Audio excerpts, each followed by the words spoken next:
So I'm here to talk to you about what I believe is the biggest growth opportunity that we have, we in the GIS market. And it's really not where we are today. It's not in the GIS-centric place of the market, but rather in what we sometimes refer to as geo-enabled. So, and why do I think so? Well, Gartner calls this the consumerization of IT. And what they mean is our user behavior out on the internet will drive demand for change in internal IT solutions. If we believe this, then we should look at what we do on the internet to see where demand is going to happen. On the top 10 social media trends for 2011, number one is location-based marketing. Now, why is this? Well, social media needs revenue, and the only way to get revenue is advertising. And it needs to be relevant, therefore location-based marketing. What's the third most used application on the iPhone? Mapping. What's the most used application on Android? Mapping. What's the second most used service on the Google network? Mapping. I happen to know through local contacts that for Google, mapping is one of their top 5 priorities for the future. Now you can reflect on that. Now, if they start to use geo out there on the internet, and they want to see geo added to the internal IT solution, where's that demand going to happen? Well, then we have to look at the IT market. Dean said looking at IT spend. This is a survey from Sweden, and it says 45% of all organizations have a budget to procure ERP. It says 31% have a budget to procure enterprise content management or information management, and 24% have the budget to invest in mobility. Now, I think this is relevant for all Western Europe, all the mature markets, USA, including Australia and New Zealand. What does it mean? Well, it means if you meet 10 customers, 2.5 of them wants to know what your mobility offering is. And you saw the mobility stuff this morning. Goosebumps, I promise you. So, what of those 10 prioritized areas in the IT market do you think will benefit from the addition of geo? I would argue all of them. I can't see one example where geo would not make sense or would add to the benefit of these applications.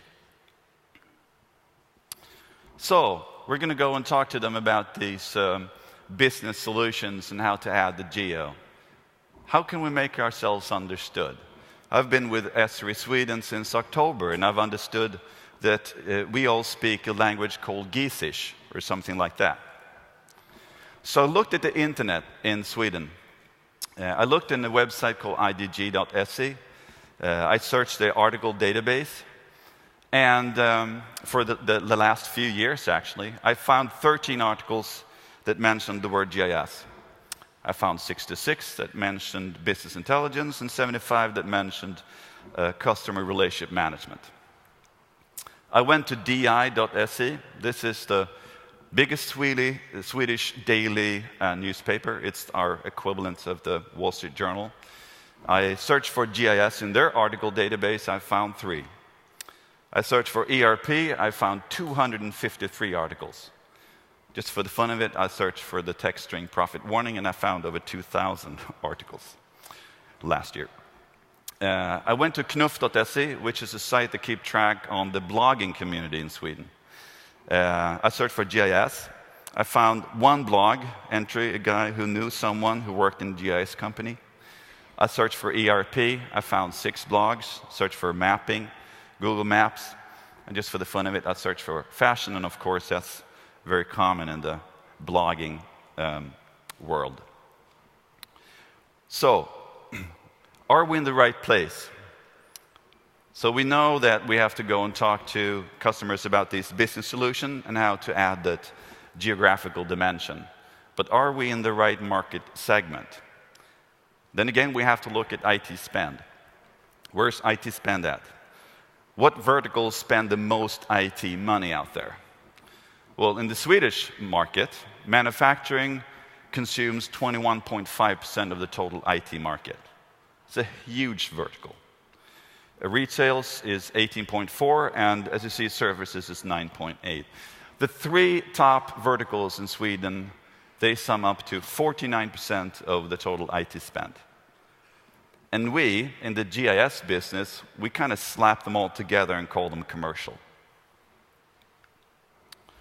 Now, I believe for us to go and capture that revenue opportunity, we have to move outside our comfort zone. We have to learn to talk to IT decision makers. We have to learn to talk to business decision makers. We have to learn to talk to the web heads. We have to learn to talk to new, fast-moving companies that do smartphone development. And we have to learn how to present our solutions for what Chris calls the young information workers. If we do that, if we manage to learn to speak that language and present what we can do to them, I think we have an amazing opportunity to add that geographical dimension to just about any business application. And it's a fantastic growth opportunity. And you know what? If we don't do it, someone else will.